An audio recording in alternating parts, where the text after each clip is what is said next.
अस्सलाम वालेकुम। आज की इस वीडियो में हम हेल्थ असेसमेंट के वाइवा के बारे में जो पॉइंट्स इंपॉर्टेंट है, जो चीज़ें पूछी जा सकती हैं और जो कि बहुत ज़्यादा इंपॉर्टेंट है, अक्सर मतलब जो वाइवा में पूछी जाती हैं, ठीक है, जो मेन चीज़ें होती हैं उस पे हम बात करेंगे। डिटेल पे हमने इस पे ऑलरेडी वीडियोस बनाई हुई है, अगर आपने वो देखनी है डिटेल से तो वो आप देख सकते हैं। इस वीडियो में मैं जैसे आपको वो पॉइंट्स बताऊँगा जो कि वाइवा के लिए इंपॉर्टेंट है और जो मोटी मोटी चीज़ें होती हैं जो कि ज़्यादा चांसेस होते हैं पूछने के, ठीक है। सबसे पहले तो मैं आपको ये क्लियर कर दूं कि वाइवा में जो है 4 चैप्टर शामिल है, जिसमें assessment of I and air है, ठीक है, कार्डियोवास्कुलर सिस्टम है, रिस्पायरेटरी जिसको हम थोरैक्स एंड लंग्स कहते हैं, ठीक है। और इसके अलावा एक एक्स्ट्रा चैप्टर जो कि मिड टर्म के हवाले से था, दैट इज़ न्यूरोलॉजिकल सिस्टम, ठीक है। तो ये 4 चैप्टर है। इस वीडियो में हम चारों के ऊपर थोड़ी थोड़ी बात करेंगे, जो चीज़ें इंपॉर्टेंट है वो डिस्कस करेंगे। So let's get started with the first chapter, that is assessment of eyes and year. इस चैप्टर में जो चीज़ें इंपॉर्टेंट है, सबसे पहले तो एनाटॉमी कि आई और ईयर की सबसे पहले आपको एनाटॉमी बहुत ही बेहतरीन याद होनी चाहिए, ठीक है। जैसे कि आई की एनाटॉमी के बारे में हम बात करें तो इसके अंदर आपको 2 चीज़ें मिलेंगी, मतलब 2 किस्म की चीज़ें मिलती है। एक होती हैं एक्स्ट्रा ऑक्यूलर, एक होती है इंट्रा ऑक्यूलर। कुछ ऐसी चीज़ें होती हैं जो आइज़ के अंदर होती हैं, कुछ ऐसी चीज़ें होती हैं जो आइज़ के बाहर होती हैं लेकिन आइज़ का ही हिस्सा होती हैं, ठीक है। जो अंदर होती हैं उसको हम कहते हैं इंट्राक्यूलर, जो बाहर होती हैं उसको हम कहते हैं एक्स्ट्राक्यूलर। ये पहले आपको ये बताया गया है कि आई क्या, तो आपको पता है कि एक सेंसरी ऑर्गन है जो कि देखने में हेल्प करता है, ठीक है, और इसकी वजह से हमें चीज़ें नज़र आती हैं। और इसके अलावा इसके जो एक्स्ट्रा ऑक्यूलर चीज़ें हैं, ठीक है, वो आपको ये याद होनी चाहिए कि इसमें आता है ऑर्बिट, जो बाहर की हड्डियां हैं जिसमें आँख पड़ी हुई है, ठीक है, जो कि आँख को ट्रॉमा वगैरह से बचाता है। इसके अलावा हमारे आईलेड्स होते हैं, लेशेस होती हैं, लेक्रिमल ग्लैंड्स होती हैं। लेक्रिमल ग्लैंड का पूछा जा सकता है कि क्या है। लेक्रिमल ग्लैंड वो ग्लैंड्स होते हैं जिससे हमारी आंसू निकलते हैं, ठीक है। इसके अलावा पैंक्टम, कैनिकुलाई और इसके अलावा एंड सैक प्रोटेक्ट, ये वही सारी चीज़ें हैं जिससे पास म्यूकस और ये आई और कोई ना कोई मतलब आइस के अंदर जितनी भी लिक्विफाइंग चीज़ें हैं, जो लिक्विड टाइप चीज़ें प्रोड्यूस करती हैं, ठीक है, वो ये सारे ग्लैंड्स हैं और यहाँ पे मौजूद होती हैं। तो ये आप कह सकते हो कि एक्स्ट्रा ऑक्यूलर स्ट्रक्चर्स वो होते हैं जो कि आइस के बाहर के आसपास मौजूद होते हैं, ठीक है, और आई को प्रोटेक्ट करने में हेल्प करते हैं। अच्छा जी, इसके अलावा आई के जो मसल है ये भी बहुत ज़्यादा इंपॉर्टेंट है। Superior oblique, superior rectus, middle rectus, lateral rectus, ये सारी चीज़ें आपको याद होनी चाहिए। इसके मसल स्पेशली जो है 6 मसल्स है, तो 6 मसल का नंबर और उसके नाम याद होने चाहिए, ये इंपॉर्टेंट है। अब आते हैं इंट्राक्यूलर स्ट्रक्चर्स पे। इंट्राक्यूलर स्ट्रक्चर जो है मतलब वो चीज़ें हैं जो कि आइस के अंदर मौजूद है। तो सबसे पहले आपको ये पता होनी चाहिए कि आइस के अंदर जो है 3 लेयर्स हैं, ठीक है, आउटर, मिडल और इनर। आउटर एयर जो है या आउटर लेयर जो है, उसमें जो सबसे पहला या उसमें जो चीज़ आती है उसका नाम है cornea and sclera. Outer layer में क्या क्या चीज़ें आती हैं, कॉर्निया और स्क्लेरा, ये आपको याद होना चाहिए, ठीक है। दूसरा जो है मिडल लेयर है, मिडल लेयर में कोराइड, सिलियरी बॉडी और आइरिस आता है, प्यूपल वगैरह भी आता है, ठीक है, तो ये याद होनी चाहिए। इसके अलावा जो इनर लेयर है उसमें रेटिना आता है, जो कि जिसके ऊपर जाके इमेज बनती है। तो इनके फंक्शंस और इनके नाम याद होने चाहिए। आउटर लेयर में क्या आता है, मिडल लेयर में और इनर लेयर में क्या क्या चीज़ें आती हैं, ये सारी चीज़ें आपको याद होनी चाहिए, ठीक है। कॉर्निया और स्क्लेरा जो है आपके बाहर जो वाइट कलर का नज़र आ रहा होता है ये स्क्लेरा है, ठीक है, और जो बिल्कुल ट्रांसपेरेंट है, ठीक है, ये कॉर्निया है। ये इस तरह जो है कोराइड, सिलियरी और आइरिस जो कलर पार्ट है आई का, ठीक है, और रेटिना हमें नज़र नहीं आ रहा होता, वो बिल्कुल अंदर की तरफ होता है जिस पे जाके इमेज बनती है। तो ये सारी चीज़ें याद होनी चाहिए वाइवा के हवाले से, ठीक है। इसके अलावा अगर हम आइज़ की बात, एयर की बात करें, ठीक है, तो एयर के हमारे पास 3 हिस्से होते हैं, एक है एक्सटर्नल ईयर, एक है मिडल ईयर और एक है इनर ईयर। एक्सटर्नल ईयर वो है जो कि बाहर की तरफ है, ठीक है, और फ्लेक्सिबल होता है, उसमें कार्टिलेज वगैरह होता है, इलास्टिक कार्टिलेज, ठीक है। इसमें आपका एयर फ्लैप आता है और स्पेशली ऑरिकल जो बाहर का हिस्सा होता है, और पेन्ना जिसको हम कहते हैं जो नीचे की तरफ लटक रहा होता है, ठीक है, उसको हम क्या कहते हैं, पेन्ना कहते हैं। और ऑडिटरी किनाल जो कि एक रास्ता है अंदर की तरफ जो जा रहा होता है उसको हम कहते हैं ऑडिटरी किनाल, ठीक है। और इस सब का काम क्या होता है कि बाहर से जो भी आवाज़ें आ रही होती हैं उसको कलेक्ट करके अंदर एयर तक देना, ठीक है। इसके बाद है मिडल एयर। मिडल एयर में हमारा आता है कान का पर्दा, जिसको हम कहते हैं टिम्पैनिक मेम्ब्रेन, ठीक है, जो कि एक्सटर्नल और इनर एयर को एक दूसरे से अलग करती हैं। और इसके अलावा इसमें जो है हमारे बोन्स आते हैं, जिसको हम मेलस इनकस और स्टेप्स कहते हैं। यूस्टेशियन ट्यूब आता है, जो कि हमारे गर्दन के साथ अटैच हैं, ठीक है, और हमारे माउथ के साथ, जो कि यूस्टेशियन ट्यूब का काम होता है इक्वलाइज करना, प्रेशर को इक्वलाइज करना, बैलेंस रखना, ठीक है, हेड का। तो वो सारी चीज़ें यहाँ पे होती है। इसके अलावा अगर हम बात करें इनर ईयर की, तो इनर ईयर में जो है फ्लूइड फिल्ड सेक है, मतलब इसके अंदर जो है फ्लूइड जमा हुआ है। जो भी साउंड बाहर की तरफ से आ रहा होता है वो यहाँ से गुजर के ब्रेन तक जाता है, ठीक है। तो ये 3 हिस्सों से उसको गुजरना पड़ेगा। इसके अंदर आपको क्या क्या चीज़ें मिलेंगी, वेजिकल या वेस्टिब्यूल हम इसको कहते हैं, या सेमी सर्कुलर कैनाल्स और कोक्लिया, ये 3 चीज़ें आपको इनर ईयर में मिलेंगी। तो इनर ईयर, मिडल ईयर और एक्सटर्नल ईयर में क्या क्या चीज़ें होती हैं, उसका काम क्या होता है, ये आपको याद होने चाहिए। एक्सटर्नल ईयर में आपको ऑरिकल, पेन्ना, ऑडिटरी कैनाल, ये सारी चीज़ें मिलेंगी। मिडल ईयर में आपको यूस्टेशियन ट्यूब, टिम्पैनिक मेम्ब्रेन और बोन्स, ये मिलेंगी, ठीक है। और इनर ईयर में आपको जो है वो वेस्टिब्यूल, सेमी सर्कुलर कैनाल और कोक्लिया मिलेंगी, जो कि साउंड वेव्स को आगे ट्रांसमिट करेंगे, ठीक है। ये आपको उसका थोड़ा बहुत डायग्राम, जो कि बहुत अच्छा डायग्राम है, ये आप देख सकते हैं, आपको मज़ीद भी क्लियर हो जाएगा। अच्छा जी, अब आते हैं असेसमेंट पे, और असेसमेंट बहुत ज़्यादा इम्पॉर्टेंट है। इसमें जो आइज़ का असेसमेंट है, उसमें आपको तो सबसे पहले ये चार्ट्स याद होने चाहिए, जो कि पेपर में भी पूछा गया था, ठीक है। सबसे पहले डिस्टेंस विजन। डिस्टेंस विजन मतलब जिसकी दूर की नज़र कमज़ोर हो, ठीक है, उसको हम कहते हैं मायोपिया। ये भी याद करना है आपने कि मायोपिया, हाइपरोपिया क्या होता है।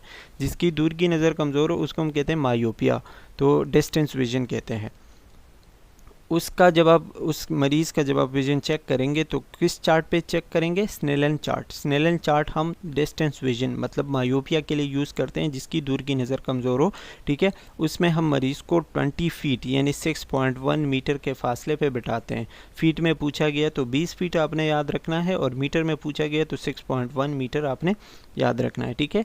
और उसके लिए हम चार्ट कौन सा यूज़ करते हैं, दैट इज़ स्नेलन चार्ट। पूछा जाए कि मायोपिया के लिए हम कौन सा चार्ट यूज़ करते हैं, तो आपको ये पता होगा पहले कि मायोपिया क्या है, तो फिर आप आगे जवाब दे सकेंगे। मायोपिया कहते हैं जिसकी दूर की नज़र कमज़ोर हो, ठीक है, जिसको हम कहते हैं डिस्टेंस विजन। इसमें हम मरीज़ को 20 फीट यानी 6.1 मीटर के फासले पे बिठाते हैं, और जिस चार्ट के ज़रिए हम उसका नज़र चेक करवाते हैं that is Snellen chart. Snellen chart कहते हैं, ठीक है। उस पर वो लेटर्स लिख के होते हैं, हम उससे पूछते हैं कि ये क्या है, ये क्या है, ये क्या है, तो फिर वो जैसे जैसे नीचे आता है वो चीज़ें छोटी होती जाती है, ठीक है। तो उससे हमें नज़र का पता चलता है। Next one is near vision, जिसको हम कहते हैं हाइपरोपिया। हाइपरोपिया मतलब जिसको दूर की चीज़ें करीब की चीज़ें सही से नज़र नहीं आती, नियर विजन, ठीक है। नियर विजन क्या होता है, उसमें हमें करीब की चीज़ें सही से नज़र नहीं आती। इसमें मरीज़ को हम 14 इंच का वर्ड याद रखें, 14 इंच, या फिर सेंटीमीटर में पूछा गया तो 35.6 सेंटीमीटर के फासले पे बैठाते हैं। और इस मरीज़ का जो कार्ड होता है, या जिस कार्ड के ज़रिए हम इसका चेक करवाते हैं नज़र, उसको हम कहते हैं रोज़नबाम कार्ड। रोज़नबाम कार्ड वो कार्ड होता है जिसके ज़रिए हम मरीज़ का नज़र चेक करते हैं। कौन से मरीज़ का, जिसकी करीब की नज़र कमज़ोर हो, ठीक है, नियर विजन मतलब हाइपरोपिया हो जिसको। तो ये इंपॉर्टेंट पॉइंट्स। अच्छा, इसके अलावा आई लेड से, आई लेड आपको पता है कि बाकी आई कोई उसमें कोई स्वेलिंग, कोई रेडनेस, कोई पेन वगैरह नहीं होना चाहिए। इसमें तो इतना कुछ है नहीं वैसे, ठीक है। जो चीज़ इंपॉर्टेंट है मैंने आपको वो बतानी है, कंजक्टिवाइटिस और ये। अच्छा, ये इंपॉर्टेंट है। आइज़ के मसल का आपको कैसे पता चलेगा कि वो वीक है या सही है। देखें, सवाल किस तरह पूछा जाएगा कि अगर आप किसी की आइज़ टेस्ट कर रहे हो तो आपको कैसे पता चलेगा कि उसकी कोई मसल वीकनेस है, आइज़ की मसल में कोई ख़राबी है, ठीक है। तो आप उसको क्या बताओगे कि हम उसके आइज़ को 6 डायरेक्शन में मूव करेंगे, जैसे कि आपको ये दिखाया गया है चार्ट में, ठीक है, 6 तरफ पे, क्योंकि आइज़ के मसल 6 है, ठीक है, और हर तरफ के लिए एक एक मसल है। तो हम उसके आइज़ को 6 डायरेक्शन में मूव करेंगे, या नाम आपको याद होने चाहिए, right superior, left superior, right lateral, left lateral, ठीक है, इन्फीरियर और ये, ठीक है। तो 6 मसल में हम 6 डायरेक्शन में हम उसको मूव करेंगे। अगर वो मूव नहीं कर सकता तो किसी भी डायरेक्शन में उसने मूव नहीं किया, मतलब ऊपर किया लेकिन नीचे नहीं कर सकता, या साइड पे नहीं कर सकता, ठीक है, या तिरछा इस तरह नहीं कर सकता लेटरल, ठीक है, तो हम उसको जिस डायरेक्शन में वो नहीं कर सकता उसी डायरेक्शन की मसल ख़राब होगी, ठीक है, ये आपने याद रखना है। या फिर आप उसके आइज़ के सामने जो है कोई पेन या इस तरह का कुछ रखेंगे और आप उस पेन को मुख्तलिफ़ किस्म के डायरेक्शन में मूव करेंगे, कभी ऊपर कभी नीचे कभी साइड पे, तो अगर उसी पेन की तरफ वो अच्छे से देख सकता है और आइज़ उस पेन की तरफ मूव हो रही है तो मतलब उसके मसल सही है। लेकिन अगर किसी डायरेक्शन में मूव नहीं हो रही तो मतलब उसके उसी डायरेक्शन के मसल्स ख़राब है, and that is an abnormal finding. तो इस तरह आप आइज़ के मसल चेक करोगे। आई होप इट्स हेल्पफुल और आपको समझ आ गया होगा। इसके अलावा अप्थेल्मोस्कोप उस इंस्ट्रूमेंट को कहते हैं जिसकी वजह से हम आइज़ चेक करवाते हैं, ये बस आपको याद होने चाहिए। ऑप्टिक डिस्क, रेटिना, ये आइज़ के इंटरनल स्ट्रक्चर्स हैं, इंट्राक्यूलर स्ट्रक्चर है, ये आपको याद होने चाहिए। ऑप्टिक डिस्क वो डिस्क है, वो जगह है जिस पे ऑप्टिक नर्व आता है, ठीक है, ब्रेन से, और मुख्तलिफ़ किस्म के आर्टरीज वेन्स वगैरह आइज़ के अंदर आती हैं। रेटिना क्या है? रेटिना जो है वो पार्ट है आई का, वो लेयर है जिस पे इमेज बनता है और जिसके बाद वो ब्रेन तक पहुंचता है। मिक्यूला भी जो है आइज़ के अंदर जो है एक पार्ट होता है जो कि लाइट सेंसिटिव होता है, ठीक है, और बिल्कुल डार्क स्ट्रक्चर होता है और इसमें कोई भी ब्लड वेसल वगैरह नहीं होता। तो ये चीज़ें रेटिना के हवाले से जैसे पूछा जाए रेटिना क्या है, ऑप्टिक डिस्क क्या है, ठीक है, तो ये आपको याद हो। अब आते हैं ईयर के असेसमेंट पे। ईयर आपको पता है कि ईयर के 3 हिस्से होते हैं, तो बाहर से आप ईयर को देखोगे तो उन बाहर से उसमें कोई ख़राबी नहीं होनी चाहिए, कोई रेडनेस, कोई पेन, कोई डिस्चार्ज, ठीक है, ये सारी चीज़ें नहीं होनी चाहिए। ये तो नॉर्मल है, मतलब सबको ये सबसे पहले ये देखना होता है। अच्छा, इसमें आपको ये भी पूछा जाता है कि बच्चों और बड़ों के ईयर्स को कैसे चेक करते हैं। तो बड़ों का जो है ऊपर की तरफ इस तरह और थोड़ा सा पीछे की तरफ खींचे के, और उससे आप असेसमेंट कर सकते हो। इसके अलावा जो आप जिस इंस्ट्रूमेंट से आप चेक करते हो उसका नाम है ऑटोस्कोप, ठीक है। इसके अलावा जब बच्चों का चेक करते हैं तो बच्चों का जो ईयर होता है वो थोड़ा सा नीचे की तरफ और पीछे की तरफ खींचते हैं, तो उससे हमें मतलब असेसमेंट में आसानी होती है। ये बस आपको याद होने चाहिए। इसके अलावा 2 हियरिंग टेस्ट होते हैं, मतलब सुनने वाले। एक को हम कहते हैं वेबर टेस्ट, एक को हम कहते हैं रेने टेस्ट, ठीक है, इस पे हम ऑलरेडी बात कर चुके हैं। इसका तरीका कार क्या होता है ये आप इसमें देख सकते हैं, वरना आप पुरानी वाली वीडियोस देखें, ठीक है। इस पे अभी मैं बात करूँगा तो वीडियो ज़्यादा लंबी हो जाएगी, जस्ट आपको इसके नाम याद हो तो भी काफ़ी है, ठीक है। इसके अलावा कुछ आइज़ और ईयर के एबनॉर्मेलिटीज़ है जो कि कंजक्टिवाइटिस है। कंजक्टिवाइटिस मतलब इन्फ्लेमेशन है, आपको टेस्ट के वर्ड से पता चलेगा, ठीक है। तो inflammation of the conjunctiva layer, जो आइज़ के नीचे की लेयर होती है, ठीक है, उसकी इन्फ्लेमेशन हो जाए तो कंजक्टिवाइटिस कहेंगे। अच्छा, glaucoma it is most important. Glaucoma का पूछा जा सकता है कि ग्लूकोमा क्या है। ग्लूकोमा जो है आइज़ के अंदर जब लिक्विड या प्रेशर बहुत ज़्यादा डेवलप हो जाए जिसकी वजह से आइज़ में दर्द हो, विजन में ख़राबी हो, चीज़ें सही से नज़र नहीं आ रही हो, ठीक है, और डिस्चार्ज वगैरह हो रहा हो, आइज़ बहुत ज़्यादा रेड हुई हो, ठीक है, तो इसकी वजह से क्या होता है, इस कंडीशन को हम कहते हैं ग्लूकोमा। ये होता किस वजह से है कि आइज़ के अंदर फ्लूइड बिल्डअप हो जाता है, प्रेशर डेवलप हो जाता है, जिसके अंदर सारा सब कुछ जो है वो डिस्टर्बेंस हो रहा होता है, ठीक है। तो इस कंडीशन को हम कहते हैं ग्लूकोमा। इसमें एक होता है ओपन एंगल या फिर क्रॉनिक ग्लूकोमा, और एक होता है एक्यूट ग्लूकोमा। क्रॉनिक ग्लूकोमा जो है वो बहुत टाइम से आ रहा होता है, और एक्यूट जो है वो अचानक डेवलप हो रहा होता है, ठीक है। इसमें दर्द भी बहुत ज़्यादा होता है। क्रॉनिक में इतना दर्द नहीं होता, जस्ट प्रेशर डेवलप हो रहा होता है। अच्छा, पीरी ऑर्बिटल एडीमा, आइज़ के इर्द गिर्द जो है एडीमा होना, स्वेलिंग होना। टोसिस इंपॉर्टेंट है, आईलेड ड्रॉपिंग होना। जो आईलेड होता है ये नीचे की तरफ आता है, ड्रॉप होता है, इसको हम कहते हैं ptosis. Cataract is very important, पूछा जा सकता है। कैटरेक्ट जो है नॉर्मली हम विजन लॉस को कहते हैं जब आंखें बिल्कुल वाइट कलर की हो जाती हैं, क्योंकि लेंस के ऊपर जो है प्रोटीन जमा होते हैं, ठीक है, जिसकी वजह से नज़र नहीं आ रहा होता कुछ, तो इस कंडीशन को हम कहते हैं कैटरेक्ट। क्लाउडीनेस ऑफ लेंस हम इसको कहते हैं, ठीक है। ये उम्र के साथ साथ होता है, मतलब एजिंग की वजह से, जिसको हम सेनाइल कैटरेक्ट भी कहते हैं। मैक्यूलर डीजनरेशन, ये तो खैर मतलब मैक्यूला जो मैंने आपको भी बताया वो ख़राब हो जाए तो मैक्यूलर डीजनरेशन कहते हैं। इसमें ये चीज़ें इंपॉर्टेंट है, डिप्लोपिया डिस्चार्ज, डिप्लोपिया क्या होता है, डबल विजन, दो दो चीज़ें नज़र आना, ठीक है। जब आपके एक्स्ट्राक्यूलर मसल्स ख़राब हो जाते हैं, ठीक है, तो आपको चीज़ें दो दो नज़र आती हैं। डिस्चार्ज कोई भी पस, कोई भी आंसू, कोई भी इस तरह की कोई चीज़ निकलना, ठीक है। पेन होना, विजन लॉस, ये सारी चीज़ें याद रखनी है। ईयर एक, ईयर एक का मतलब होता है कान का दर्द, ठीक है। हियरिंग लॉस, ये भी आपको पता है।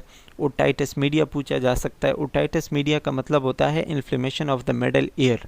Inflammation of the middle ear क्या होता है कि आपके मिडल ईयर का इन्फ्लेमेशन हो जाए किसी भी डिस्रप्शन की वजह से, मतलब यूस्टेशन ट्यूब में कोई मसला आया, ठीक है, या अंदर कोई फ्लूइड बिल्डअप हुआ, या कोई वो टेम्पेनिक मेम्ब्रेन ख़राब हो गई, उसमें कोई मसला आया, ठीक है, तो इसकी वजह से क्या होता है, ओटाइटिस मीडिया। अच्छा, एफ्यूजन, इसके अलावा ये जो लिखा हुआ है कोलिस्टीटोमा, कोलिस्टीटोमा मतलब ये कि एबनॉर्मल स्किन जब वहाँ पे ग्रोथ होती है, ठीक है, एबनॉर्मल स्किन की, और वो बिल्डअप हो जाती हैं, तो उसकी वजह फिर सुनने में मसला होता है, इसको हम कहते हैं कोलिस्टीटोमा। अच्छा, परफोरेशन, परफोरेशन मतलब टेम्पेनिक मेम्ब्रेन में सुराख होना, ठीक है, होल बनना, कोई भी मसला आना, ठीक है। That's all about I and year. Next हम पढ़ने जा रहे हैं कार्डियोवास्कुलर, या फिर उससे पहले जो है रिस्पायरेटरी है, तो रिस्पायरेटरी पढ़ने जा रहे हैं। रिस्पायरेटरी सिस्टम, इसमें इतना कुछ नहीं है, इसका असेसमेंट जो है वो नहीं पूछेंगे आई होप के इतना, क्योंकि 4 चैप्टर है और चारों में से एक एक सवाल भी करेंगे तो आपके 2 मिनट पूरे हो जाएंगे, 2 मिनट का ही टाइम होता है, ठीक है। तो इसमें जस्ट आपको एनाटॉमी याद हो तो काफ़ी है। थोड़े बहुत इसके साउंड्स हैं जो कि मैं आपको अभी बताऊँगा, वो आपने याद रखनी है। एनाटॉमी जो है आपको पता है कि हमारा जो रिस्पायरेटरी सिस्टम है नोज़ से शुरू होकर लंग्स में जाके अल्विलाई पे ख़त्म होता है, ये इसकी एनाटॉमी है। इसके अंदर जो जो ऑर्गन्स आते हैं, ठीक है, वो आपको पता होने चाहिए। रिस्पायरेटरी सिस्टम को हम 2 हिस्सों में डिवाइड करते हैं, एक है अपर एयरवेज, एक है लोअर एयरवेज। अपर एयरवेज में आपके पास नोज़, ओरोफेरिंग्स यानी माउथ, ठीक है, लेरिंगोफेरिंग्स, लेरिंग्स आता है, लेरिंग्स तक जो है ये अपर एयरवेज है। लेरिंग्स के बाद जो एयरवेज आते हैं ब्रोंकस, ब्रोंक्यूल्स, अल्विलाई, लंग्स, ठीक है, ये सारी चीज़ें जो है लोअर एयरवेज कहलाते हैं, ठीक है। इसलिए हम रिस्पायरेटरी सिस्टम को 2 हिस्सों में डिवाइड करते हैं, अपर और लोअर। लोअर जो है वो लेरिंग्स से नीचे है और अपर जो है वो नोज से लेके लेरिंग्स तक है। इसके अलावा इसका जो फंक्शन है वो याद होना चाहिए कि ये जो है हमारे पूरी बॉडी को ऑक्सीजन देता है, ठीक है। इसके अलावा ये जो है जो एक्स्ट्रा या जो एक्सेस चीज़ें होती हैं, जो कार्बन डाइऑक्साइड, जो वेस्ट मटेरियल होता है, वो बॉडी से रिमूव करना इसका काम है। तो ऑक्सीजन देना, कार्बन डाइऑक्साइड रिमूव करना, बॉडी को जो है ब्लड प्रोवाइड करना। ब्लड तो खैर हार्ट प्रोवाइड करता है, लेकिन ब्लड के ज़रिए जाती है ऑक्सीजन, तो ऑक्सीजन प्रोवाइड करना जो है वो रिस्पायरेटरी सिस्टम का काम है। ये आपको इसका फंक्शन याद होना चाहिए। इसकी एनाटॉमी, लेरिंग्स जो है आपको पता है कि इसके अंदर वोकल कॉर्ड्स होते हैं और इसकी वजह से हमारी आवाज़ प्रोड्यूस होती है, तो वॉइस सेंटर या वॉइस बॉक्स भी कह सकते हैं इसके ऊपर जो है आपको एक टेप या एक बॉटल के हेड जैसा चीज़ नज़र आएगी, ठीक है, इसको हम कहते हैं एपिग्लॉटिस। एपिग्लॉटिस का काम क्या होता है, इस लेरिंग्स को या ट्रेकिया को बंद करना। जब हम खाना खा रहे होते हैं तो खाने की कोई पार्टिकल जो है वो लेरिंग्स या ट्रेकिया के अंदर, मतलब सांस की नाली के अंदर ना जाए, इसलिए इसके ऊपर एक डब्बा सा या आप कह सकते हो एक ढक्कन सा पड़ा हुआ है, ठीक है, जिसकी वजह से बंद रहता है ताकि खाना यहाँ पे ना जाए। तो एपिग्लॉटिस का यही काम है। अच्छा जी, लंग्स आपको पता है कि हमारे 2 लंग्स होते हैं, दोनों लंग्स के बीच का जो स्पेस है उसको हम कहते हैं मीडिया स्टेनम, ये जो लिखा हुआ है, ठीक है, मीडिया स्टेनम। राइट लंग जो है थोड़ा सा बड़ा होता है, उसके अंदर आपको 3 लूब्स मिलेंगे, अपर, मिडल और लोअर, ठीक है। और जो लेफ़्ट लंग होता है वो थोड़ा सा छोटा होता है, क्योंकि उसने हार्ट को भी थोड़ी सी जगह दी हुई होती है, तो वो थोड़ा सा छोटा है और उसके 2 लोब्स हैं, अपर और लोअर आप कह सकते हो, ठीक है। इसके अलावा थोरैक्स का मतलब होता है जो हमारे सीने का एरिया है, ठीक है, जिसमें हमारे 12 सेट्स ऑफ रिब्स आते हैं और 12 थोरेसिक वर्टेब्रा आता है। वर्टेब्रा जो है पीछे की तरफ वर्टेब्रल कॉलम में मौजूद है, और जो रिब्स है, ठीक है, वो आगे की तरफ 12 सेट्स है, तो ये आपको याद होनी चाहिए। इसके अलावा क्लेविकल्स के जो बोन्स है, स्टेनम है, स्कैपुला है, ये सारी चीज़ें थोरैक्स के अंदर आते हैं, ये बोन्स के नाम है। प्लूरा क्या है, प्लूरा वो मेम्ब्रेन है जो कि लंग्स के इर्द गिर्द मौजूद है, ठीक है, लंग्स को फ्रैक्शन से बचाता है। इस मेम्ब्रेन का नाम क्या है, प्लूरा, और इसके अंदर जो है एक फ्लूइड होता है उसको हम कहते हैं प्लूरल फ्लूइड, और जहाँ भी फ्लूइड आता है उसका यही काम होता है कि फ्रैक्शन से बचाना। इसके नीचे होता है डायफ्राम। डायफ्राम आपको पता है एक एक्सेसरी मसल होता है जो कि सांस लेने में हेल्प करता है। इसके अलावा हमारे थोरेसिक और एब्डोमिनल कैविटी को एक दूसरे से अलग करता है, ठीक है। रिस्पायरेटरी मसल्स का आपको बताया गया है, तो रिस्पायरेटरी मसल्स में आता है डायफ्राम और इसके अलावा इंटरकॉस्टल मसल्स। इंटरकॉस्टल मसल्स वो मसल्स होते हैं जो कि रिब्स के दरमियान मौजूद होते हैं, ठीक है। तो रिब्स के दरमियान जो मसल मौजूद है इंटरकॉस्टल मसल्स और डायफ्राम, ये जो है रिस्पायरेटरी मसल्स कहलाते हैं कलेक्टिवली। इसका काम क्या होता है कि ब्रीदिंग में, सांस लेने में आसानी हो। जब हम सांस ले रहे होते हैं और इनहेल करते हैं तो ये थोड़े से बाहर की तरफ आते हैं ताकि जो चेस्ट कैविटी है वो थोड़ी सी बड़ी हो, ठीक है, वहाँ पे ज़्यादा एयर जमा हो, सांस लेने में आसानी हो। और जब हम सांस छोड़ रहे होते हैं, जब एक्सहेलेशन करते हैं, ठीक है, तो फिर ये अंदर की तरफ जाते हैं ताकि जो हवा अंदर जमा हुई है वो बाहर जाए, मतलब एक प्रेशर अप्लाई होता है इसकी वजह से, तो सांस लेने में और छोड़ने में आसानी होती है, ठीक है। रिस्पायरेटरी मसल्स का रोल ये है, आपको ये याद होना चाहिए। इसमें इतना ही इम्पोर्टेंट है। बाकी जो असेसमेंट है इसमें कुछ साउंड्स है असेसमेंट का, आपको जो है थोड़े बहुत लैंडमार्क्स पता होने चाहिए। लैंडमार्क्स जो है मतलब वो जगह जहाँ से आप अपने लंग्स और चेस्ट कैविटी को जो है वो असेस कर सकते हो, ठीक है। उसमें क्लेविकल है, रिब्स है, लेफ़्ट लेटरल लूब है, ठीक है। इसके अलावा स्टेनम है, ये सारी चीज़ें है। ज़ीफाइड प्रोसेस, ये क्या है, लैंडमार्क्स है, ठीक है। इसके अलावा इसमें जो है रिस्पायरेटरी रेट जो कि है बच्चों का 40 ब्रीथ्स पर मिनट। बच्चे जो है वो 1 मिनट में 40 दफ़ा सांस लेते छोड़ते हैं, ठीक है। और जो बड़े एडल्ट्स होते हैं वो 12 से 20 दफ़ा, ये याद हो तो अच्छी बात है, ठीक है। एक्सेसरी मसल वो तो मैंने आपको बता दिया कि कैसे यूज़ होते हैं। चेस्ट को आप कैसे पेल्पेट करेंगे, ये तो आपको पता है कि अपने हाथ से, अपनी उंगलियों से पेल्पेट करेंगे। उसमें कोई भी टेंडरनेस, कोई भी रेडनेस, कोई भी स्वेलिंग, कोई भी ख़राबी नहीं होनी चाहिए। अगर इस तरह कुछ है तो आपने नोट करना है। खैर ये डिटेल में हो जाएगा, इस पर मैंने ऑलरेडी वीडियो बनाई हुई है। इसमें मैं जस्ट आपको जो पॉइंट्स है वो बता रहा हूँ, इसमें इतना कुछ नहीं है। अच्छा, डायफ्राम का ये भी छोड़ देते हैं। आस्कल्टेटिंग द चेस्ट, चेस्ट की साउंड्स जो है वो सुनना, ठीक है। तो साउंड्स क्या क्या है, ब्रोंकोफोनी, ईगोफोनी और ये 1 2 3 99 ईगो, ये तो खैर 4 साउंड है जो कि आपको मुख्तलिफ़ जगह पे मिलते हैं। ट्रेकिया, ब्रोंकाई और ब्रोंको वेजिकुलर और वेजिकुलर, ठीक है। 4 किस्म के साउंड होते हैं।